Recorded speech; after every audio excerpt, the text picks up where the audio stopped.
Hey, this is Anthony Howe with TechCrunch. I am here at the Adapt TV offices in San Mateo. It's about a week after they were acquired by AOL for $405 million, which is the largest acquisition of the Tim Armstrong era. And we're going to talk to both of the co-founders about their technology and their future. I'm here with Amir Ashkenazi, the co-founder and CEO of Adapt TV. Thanks for joining us. Hey, Anthony, thank you Thanks so for much. having us, rather, I guess, in this office. Thank you. So it's been about a week since you guys were announced as going to be acquired by AOL. How has that last week been? How does it feel? Exciting, extremely exciting. I mean, we could not have expected such an amazing coverage and positive response to this acquisition. And I think that seeing Tim Armstrong and Bob Lord and Ron Arnaveau talking about the importance of programmatic in video and taking our vision to a totally different scale is exactly what we wanted to achieve with this acquisition. Right. So I think when I was sort of looking at the response, I mean, a lot of people I think were just really happy for you, really excited about sort of what this means for the video advertising space. But there are also some people, I mean, especially given the amount of money involved. Congratulations on that, by the way. We're just like, Adapt TV, what is that? So, I mean, if you don't mind just giving us sort of, what's the quick explanation? Sure. Adapt TV is a platform and marketplace for video advertising. We power some of the largest agencies, publishers, and ad network, giving them the technology that they need to run their business and also the way to connect with one another. So they're doing it through our private and public marketplaces. Mm-hmm. So I think one of the ways that Tim described it in the announcement was sort of that the goal is to sort of make sort of the video ad buying process as simple as e-commerce. Is that something that's how you guys approach it? You know, I come from e-commerce. Before Adapt TV, I started shopping.com, and one of my first observations coming into advertising is that it can be more efficient and more effective. Mm-hmm. And our vision for doing that was to create a unified platform that connects buyers and sellers directly. Honestly, that was an extremely ambitious goal. Mm-hmm. And I think now, a week after the announcement, we can talk more openly about some of the secret ingredients that made this happen. And the main one is our engineering team. Okay. Because you take every engineering team of that size, and they'll tell you it's impossible. Mm-hmm. It really, you should decide whether you want to be a DSP or exchange or SSP, but that model is broken. You cannot have 5 people between a buyer and seller and have an effective and efficient video advertising ecosystem. So we gave them this task, and they didn't know it's impossible, so they just did it. Mm-hmm. And there is no parallel to the scope, the sophistication of what they developed, and it's everything from the complexity of the targeting and optimization to our fraud detection systems, all the way to the intuitive interface that buyers and sellers use.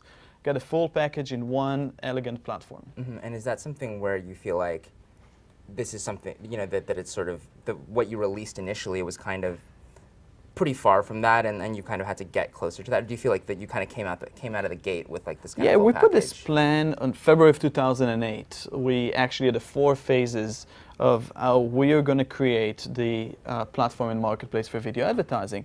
And our way into this was starting with the publishers, developing yield optimization ad server for publishers, then opening a marketplace, and then on top of this, adding buying tools and a DSP functionality.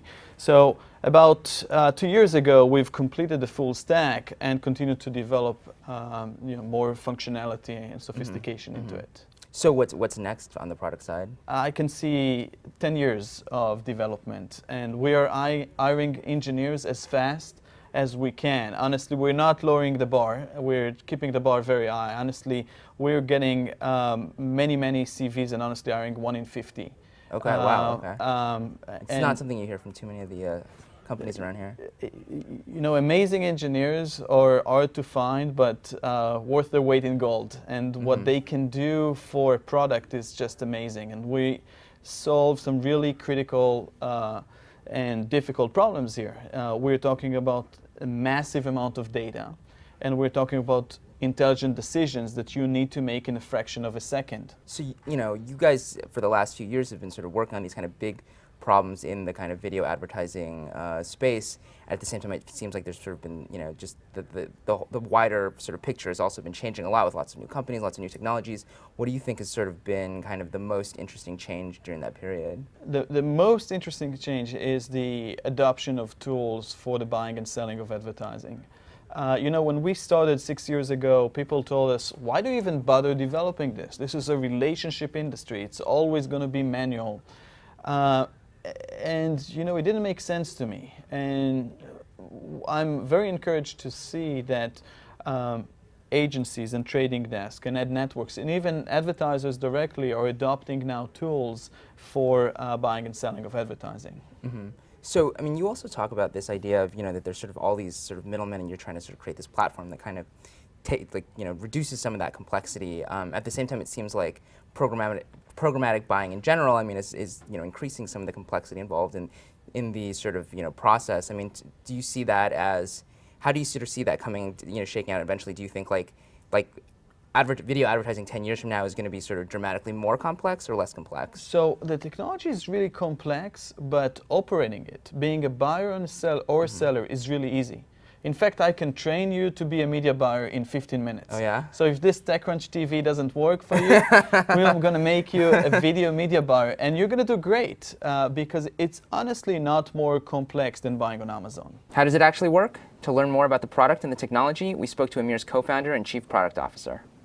I think everyone is familiar with the fact that video viewing behavior is undergoing a dramatic shift from television, traditional broadcast, or what we call linear television, to digital delivery of video. The audience becomes highly fragmented across many different channels. And so, you know, first when it went from broadcast television to cable television, it went from 3 channels to 50 or 100. Now, as it goes from cable television to internet-delivered video, we get to, you know, thousands or millions of different potential programs delivered on thousands of different sites and so on. So when you think about it from a brand advertiser's perspective, they have a need to plan and deliver and measure a campaign to a particular audience with particular performance goals, you know, across that fragmented landscape. And this creates not just sort of a problem of the technology stack that's required, but actually a problem of data, right? Of knowing where that audience is and making that data actionable so that you can actually use that data to go deliver those ads to the right places and measure it all and make sure that it's working. When you go and you look at the brands who want to buy advertising, we as a company are actually pretty agnostic. So we provide a generic platform that allows you to plan and buy and measure a campaign in this new fragmented world of digitally delivered video. And the largest customers of ours today are the ad agencies. And the reason is that they're the ones who are making those planning and buying decisions on behalf of the large brands. And what I think is really one of the most interesting developments, brands have started using our platform to buy direct. Fragmentation is enabled by technology, and provided that consumers have the tools they need to do adequate discovery and sharing of video, which I think today are relatively lacking, I think the fragmented media landscape can continue to exist.